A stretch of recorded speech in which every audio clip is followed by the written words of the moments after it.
Hey guys, welcome to Coast Connection, Embrace the Power. I have Ann Moss Rogers on today, and we're going to talk about a difficult subject, and it's about suicide. However, we're going to talk about how you grow from that, how do we learn from that, and how do we generally make the world a better place. So, Ann Moss, welcome to Coastal Connection. How are you doing?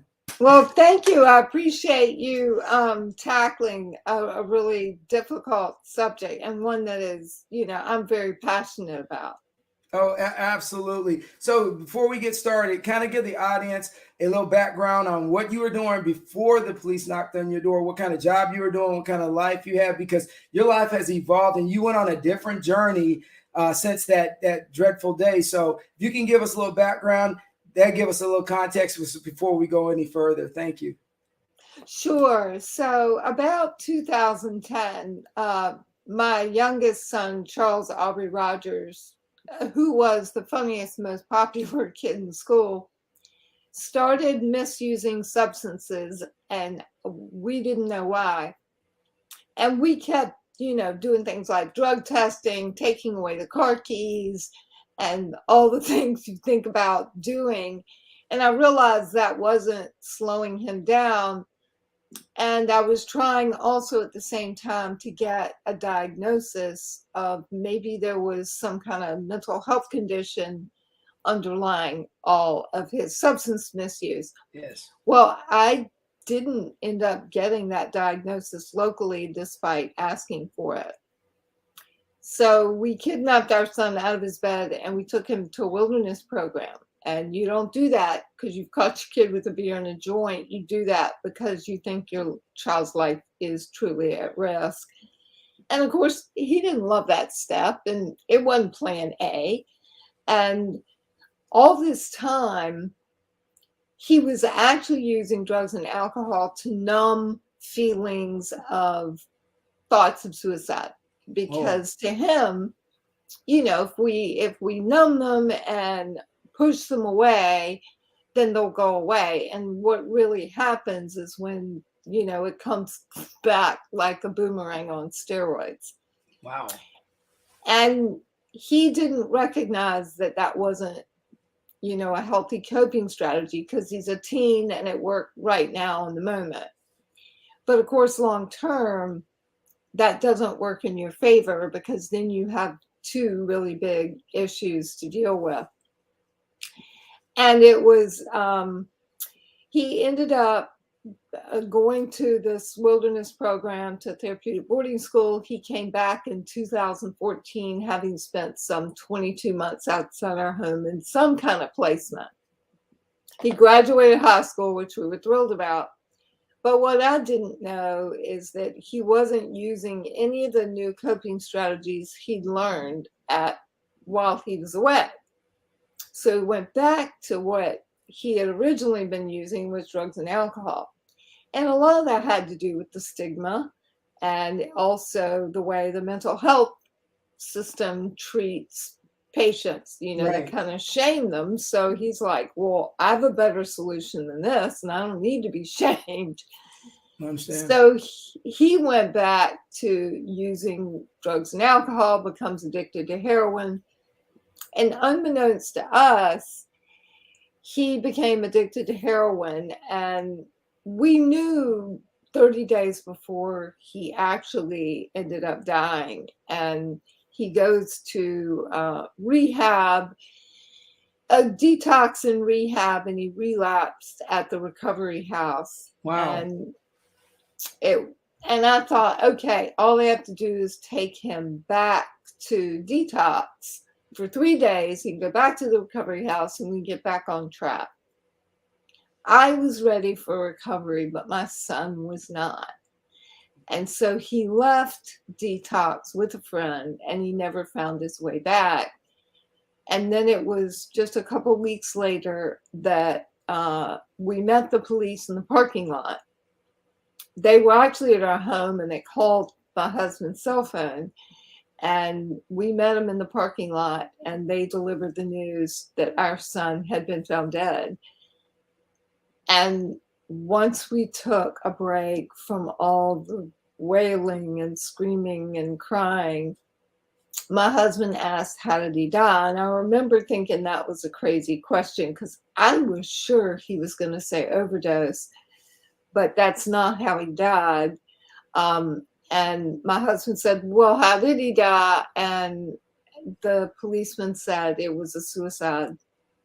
And the method left no question. And I just couldn't imagine that I would be such a lousy mother that my child would check out on me, or that his life was so bad that he would suicide. But a lot of that has to do with I didn't understand at that point what suicide was, what it meant, or the despair that people felt when they were in that emotional crisis. And a lot of people think of it as a choice. Right. And it's really not a choice, but something people are driven to in a moment of extreme emotional or physical pain, or both. And that has really helped me understand. So I sold the digital marketing business and decided to do this full time. And I'm a suicide prevention trainer, and I'm also a keynote speaker. And I am speaking to a military group in January about this subject, and speak to a lot of educators because of the book that Kim O'Brien and I wrote. Right. So I guess I've become something of an expert, and probably one of the things that I do that few other in the world do is that I recognize how many people search online for ways to die.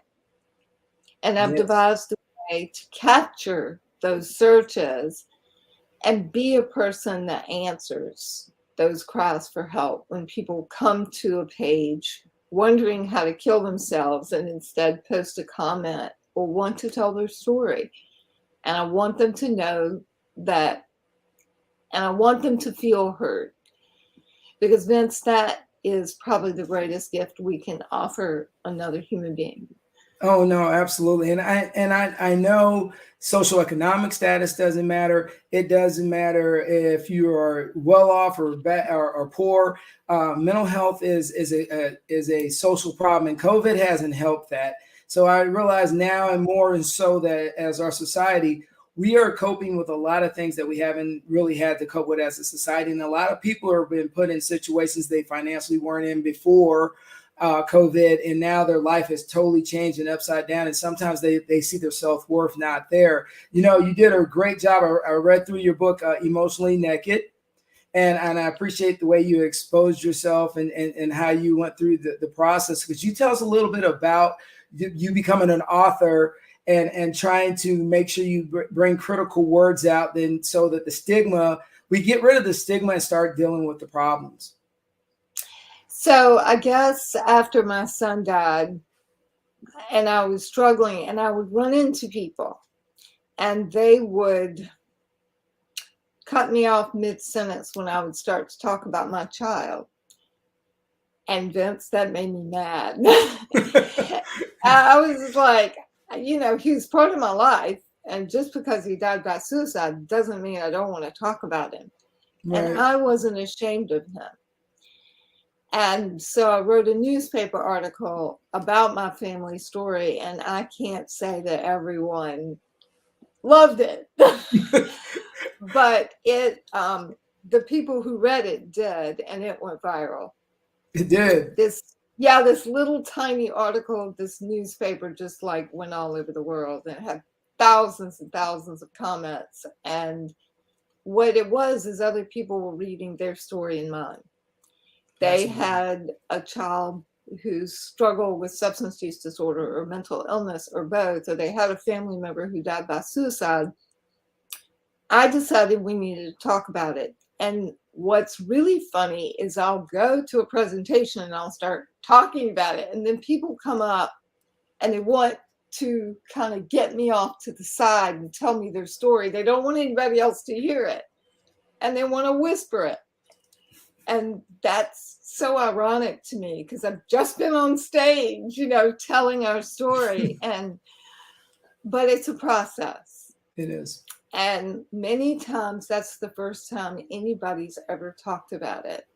And if they make that first step, then they can start to feel empowered to tell that story without being ashamed of their loved one, because their loved one struggled with maybe substance use disorder, maybe a mental health condition, maybe a traumatic event. Because nobody dies by suicide because they're getting a divorce. That can be a trigger or a last straw, but there are multiple other reasons that have been going on in this person's life, like you mentioned a minute ago. A change in financial status, a wife that leaves, maybe at the same time they've gotten a diagnosis, or they've been demoted at work. So it's kind of this perfect storm that creates this vulnerable situation. And if the person doesn't really have a toolbox of really good coping strategies or feel that they can reach out, sometimes they will take their life because they have the means to do so. And so we need to start recognizing those invitations and start listening to people more, not fixing it. Because when we listen to people who are suicidal, we need to listen and say things like, tell me more. How long have you felt this way? I'm so sorry you feel this way. Meet them where they are in their pain, instead of, you have so much to live for. Oh, we're so tempted to fix it and say things like that, because that's how we see them, right? You know? Right. You know, but, I'm sorry. But that's not the space they're in at that moment. Oh, yeah. And I often think that, you know, everybody thinks there's a quick fix to everything, because we live in such a society in our society that everything has a quick fix, and there's a process. And I don't think a lot of people understand that there is a massive process when you're dealing with mental illness, and it's not something that you can switch a light on or turn it off and everybody's going to be happy and okay. You know, I'm sure Charles was vibrant, had a great life, and you know, and you just didn't see any of this coming, and when it happened, it's a joke, because, you know, as I told you earlier before we started, you know, I had a half brother. He made the same decision, and I don't think anybody's prepared to deal with it. But you said some key things, and you also talked about your process in your book of how you process going through things, is that you actually have to live it. Then you write about it, and you have emotional breakdowns, and you pick yourself back up, and you keep moving forward. And so as you went through that process, you started helping other people. And so it wasn't no longer just you anymore. You became, and the word advocate's not an advocate. The word is, you actually became a person people turn to. So can you kind of tell us the fact that you went from this grieving mother, to now you're helping people that are struggling with their own addictions and their own thoughts of mental illness. And now you're that person that people actually reach out to and talk to. How does that impact you? I mean, because it's got to be, whew. I know it did evolve there. So I wrote the article, and then the book had been writing itself in my head before my son died, except of course, in my little fantasy, he was going to be a recovery star, and I was going to write about that later, and I couldn't wait to write that book. So after he died, that book reformed in my head. And so the article goes viral. I started the blog called Emotionally Naked and started to write basically publicly how I felt. And boy, putting those posts out there pretty much made me cringe. And I thought, I'm begging for attention. That's what it felt like. But something was driving me to keep sharing. Right. And then somebody said, well, I want to subscribe. And then more people. And now I have like close to 10,000 subscribers. You do. And I'm like, you have a following. You do have a following. And it's a positive thing, Ann Moss. It's a positive thing. It is. It is. And that kind of drove me to share more. So they supported me in this effort. And without them, I'm not sure I would have kept sharing. Right. So I published the first book, Diary of a Broken Mind, which is a memoir. And I included my son's lyrics in that book about every other chapter. So you can read the story from my perspective and his perspective so that you get what he was thinking and what I was thinking, which at times was very different. And I think that perspective, that's the feedback I get from parents.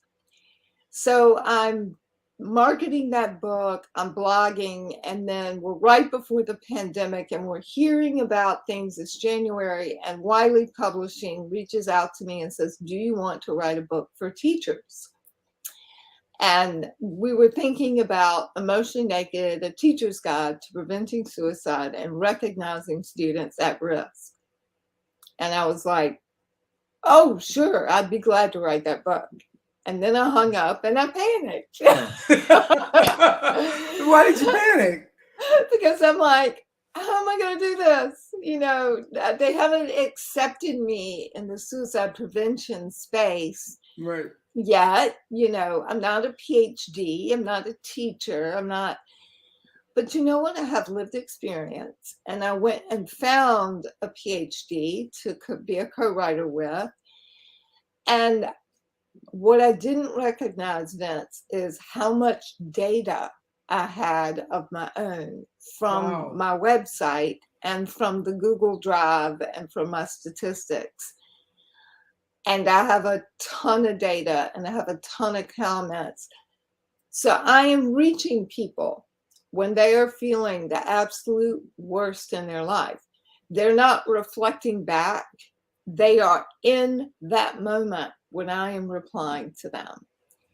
And that's very different, because I think a therapist is often sitting with a patient and they may feel, oh, it was yesterday or a few hours ago, but it's in the moment for me. And I had to figure out how to answer. Right. So I'm writing the book, and during the pandemic, I'm answering like so many more comments than I ever have. But what I kept finding out is that in this vast and uncaring world, just hearing one person respond and say, I hear you, I'm listening, keep talking, has a profound effect on people. And that was a gift I could keep pushing forward in my son's name, because that's what he did so well. And I didn't really recognize that I was doing what Charles had been doing, and I was carrying that forward, and that was part of my healing and surviving. Well, I mean, you're representing Charles well, and the thing is that you are reaching out and touching so many people, because I realize, looking at your stuff on Twitter, looking at your homepage for your website, watching your TED Talk, which that's unbelievable on your TED Talk. How did you get to the point where you have arrived? You're giving a TED Talk and you're talking about a tough subject with people, but I love the way you delivered it. So just tell me, how did that feel? That's you on the stage putting that power out there. Oh, I wanted to do a TED Talk for so long. And I applied twice and I was turned down twice. And I thought, this is just never going to happen. And then I got invited, and it was to a TED event where you couldn't apply for it. It was invitation only. Wow. And I was given 6 minutes to deliver what was kind of a complicated, content marketing and search engine optimization are not common terms to people. No. So I had to boil it down to what people understood quickly. And I remember, practicing it. And once I got there and looking at that big red dot and feeling very nervous, and suddenly taking a deep breath, going, the nerves and the excitement are this close together. This is what I wanted, and I can't wait to get out there. And my audience embraced me and supported me. And I did my 6 minutes, and everybody came up afterwards and said, it was too short. I wanted more of you. And that just felt so good. And, you know, it's not like the most watched TED Talk, but I will say that when somebody is considering me for a speaking engagement, what they tell me is that, you know, I am emotionally naked. I'm not looking for perfectly polished, but I'm looking for somebody to make it real, for my audience to feel something, and not just sadness, but I want them to laugh, I want them to cry, and I want them to leave with a message of hope. And so that's really, really important to me, that they feel that sense of hope, that even though I've suffered the most devastating loss of my life, that they leave with, okay, how can you turn this tragedy into purpose? How can you turn this into a potential for healing and building your emotional toolbox for coping, which is basically what I've done. And I've even gone back to coping strategies I used in my grief journey and recognized what ones fit with dialectical behavioral therapy. And I start breaking it down and then writing down what the example is so they can see how I applied it. And I didn't even know those existed. Wow. But what would happen if more people knew they existed? And they can use these healthy coping strategies. And the point is to build a lot of them. So writing was a big one for me. Exercising was a big one for me. Going out in the cold was a big one for me. Going to a support group and opening up and bonding with other people who had been through this tragedy. All those things helped. And, you know, so it's not just one thing. You've got to have several things, you know. And then other people have shared that they liked reading a book of fart jokes. They liked beekeeping, gardening, and then other people say painting or some other creative pursuit. It's been really interesting what people have identified as their coping strategies, and I just love that. So, you know, when you're looking at coping strategies, if you had to give some people that advice, because I think a lot of people, when they deal with a tragedy, that very few of them ever kind of step back and do a reflection and then go through the process. I mean, I see people that my wife she had a miscarriage. She went through a process, and it took her a while. And back in it was when we first got married. And so, you know, I watched that process, and it tells me that there is emotional steps that everyone has to go through when they go through a tragedy. And so if you had to give advice to someone out there that watched this, what would some of the advice you would give them? Oh, feel the feelings, because you can't heal if you can't feel. And I'll tell you, those really, really intense and the most painful feelings will last 60 to 90 seconds. Now, you may feel pretty raunchy the whole day, but the really, really intense, take you to your knees kind of pain, 60 to 90 seconds. It might hit every 15 minutes at first when it's really raw, but you just tell yourself you will survive. It won't always be that intense. And those little episodes, and the whole thing is that the purpose of healing is actually the building blocks. All that pain are the building blocks to emotional healing. So that pain does have a purpose. Right. And it does help you build resilience. So, and people probably minimized your wife's miscarriage. Oh, I had one of those. But I mean, it's a profound loss, not to everyone, but it is to a lot of people. to most people. I mean, you've carried this life, you had these expectations, and all of a sudden life it kind of Yeah. blows up in your face. What do Right. you do? How do you manage this? So feel your feelings, because everybody wants to kind of push away their feelings. And it's so important not to do that. And if you go to drugs and alcohol to numb them, then you're going to stay stuck Right. in that raw state. And I didn't want to be stuck. So I actually said, I'm not drinking anymore, because that's a slippery slope. It didn't work for my son.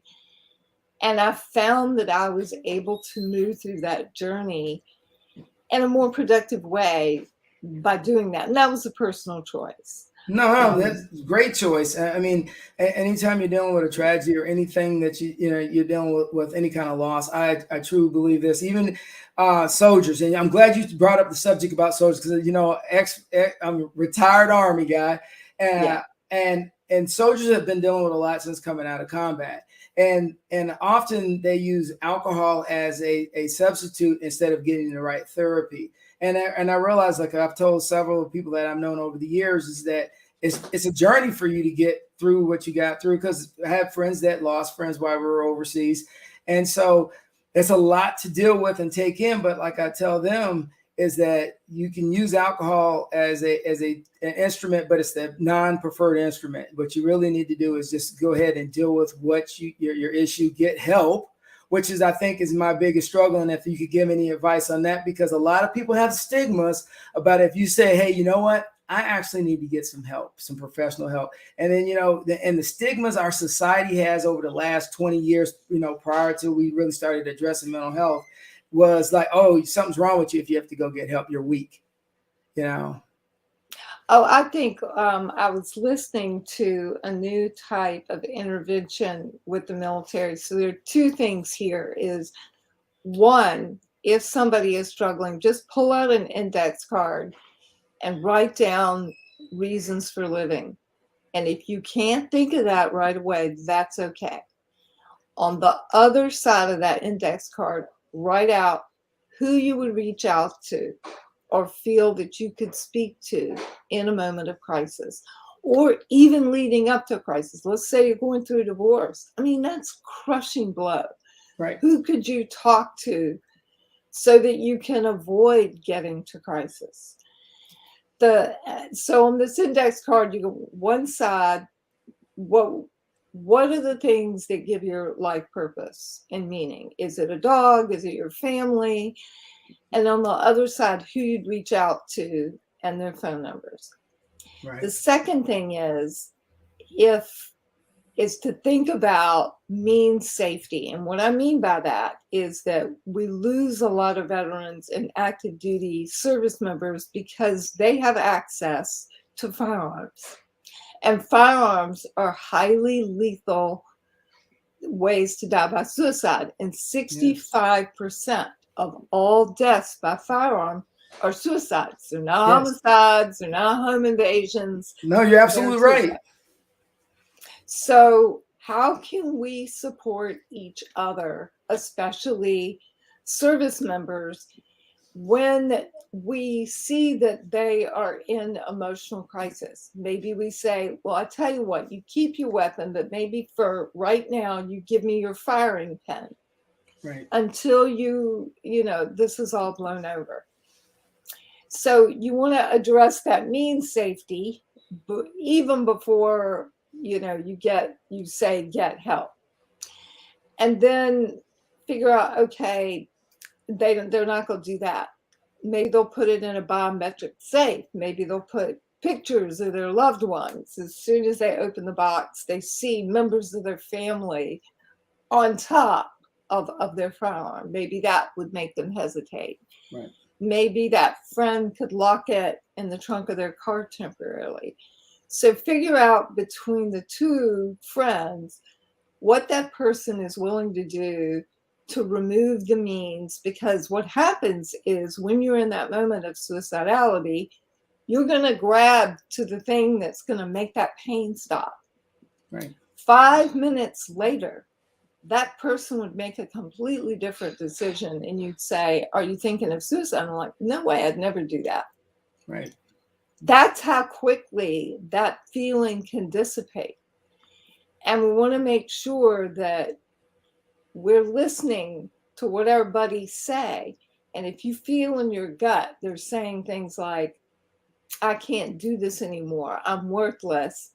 I'm not going on anymore. Or they start ghosting or isolating, giving away precious possessions, or putting things on social media like, if I died, no one would notice. Care. Right. No one would care. You're going to get a feeling in your gut that's like, oh, I'm not qualified. Well, you are qualified. If you are able to listen, you are qualified. And you need to ask that buddy and engage in a conversation. And then you want to listen and then eventually see if they will connect to help. And if they are not willing to connect to help, you got to tell somebody. Yes. Because this is life or death. And this is, a year from now, they may not feel this way at all. But it's really important that we act and we work through that fear, because we're always going to feel that sense of fear. So 2 veterans, a friend of mine, they went out to lunch and the 2 guys were talking, and my friend Bill was talking to his friend, and let's call the other guy Sam. Okay. And he said, I'm thinking of suicide. And he said, well, how are you going to do it? And he wasn't going to use a firearm. He was going to use a different method. And he told Bill what he was going to do. And he goes, we're not going to get lunch right now. Because what we're going to do is we're going to go to your barn and dismantle what you just told me you rigged up there. Is that okay with you? And they both went together, and they're having a conversation about football and who's winning, and they're dismantling all this rope and stuff that he had, put together. Yeah, put together. And then he says, if you feel like this again, put me on your call list.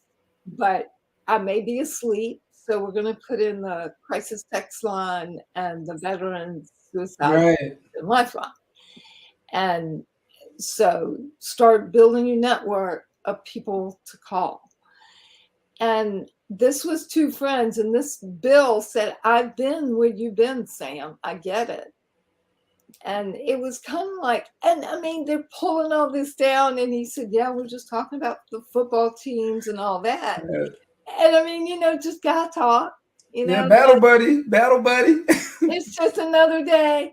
I mean, how many people in the military haven't thought about that at some point? I mean, think about all the things you see and do, Vince. I mean, there's some hard days. There were some hard days, trust me, and there are a lot of things you had to cope. And I will put it out there. I sought help after I came back from my second tour of Iraq, and it was reason why it is just that the mental drain on any human being will cause anybody to maybe have to talk to somebody. And you know what? Absolutely. And getting help doesn't make you weak. It actually makes you stronger, because everybody, to me, everyone has an opportunity to change lives for other people out there. And if you're gone, somebody misses an opportunity that they would have had if they had got a chance to meet you. So that's my take on life, and then my take when I have to talk to soldiers who are struggling with any addictions or just any human being. Because I teach school, and I've already dealt with that once already as a school teacher of a student making a bad decision and a permanent decision. And you walk yourself as a teacher every day. Was there anything I could have done different? Is there anything that I could have seen? And I realized there was nothing, because there was no sign for me. Right. So it's hard to see the signs if you've not seen them. It's funny because I didn't see them before, but now they're just like giant red stop signs to me now. I see them. But what I love, what you said a minute ago, Vince, is that you said, I went and got help and I talked to somebody. It doesn't mean that you have to go to a therapist for 10 years. It doesn't mean you have to take medication for the rest of your life. That may be advisable, but it may not be. It may just be a period of time. Everyone has struggles. Everyone has struggles at some point. And when you are connecting with another human being, you're also helping them. So everybody comes to me and says, oh, you're helping me so much. And it's like, I want you to know that by my helping you, I'm also helping myself, because it makes me feel good to be able to help you. So you're doing something for me too. Okay. And I think that men sometimes need to hear that. They do. They do. We need it more than people realize. Oh, yeah. Well, think about our society and how men, and the military isn't all men, but you know, it's majority predominantly males. Our society is not set up in a way that allows men to really express themselves. So we need to be there for each other. I mean, the men need to be there for each other, and they need not to be afraid to step forward and share something about themselves with their friend if they want that person to open up. Oh, yes. And so, Ann Moss, well, we run out of time, but guess what? You have more than 6 minutes. And you, wow. Yeah, you have more than 6 minutes. And you know what? It was it's the impact that you make, and you're making an impact just not in America. You're making an impact internationally, because I see the amount of people that just kind of follow you and are resonating with you. So I appreciate you coming on Coastal Connection. I appreciate you taking the time to talk to me about a tough subject, but it's a subject that we got to keep conquering. And as I always ask people before you leave, the last word, if you leave any imprint of for your history on this earth, what would it be? Just listen. Really, don't try to fix. Really, really sit down and listen to another human being and let them know that you're sitting with them in their pain. Awesome. So thank you so much, Ann Moss. Many hugs to you. Happy holiday season, and hopefully a happy new year. And we'll talk to you soon, because you know what? I'm definitely, when we do a military get together veterans podcast, we definitely want to have you on there when we have all those leaders on there talking about tough subjects. So you're being invited already. All right, I would love that. And it's in November, so you're being invited already. And with that being okay, said, well, that's way in advance. That's right. I'm so going to hold you to it. I'm going to hold you to it. And okay. So, guys, as we always say to every guest that comes on here, keep rolling and keep doing great things and aspire to inspire. And I will talk to everyone later. Bye.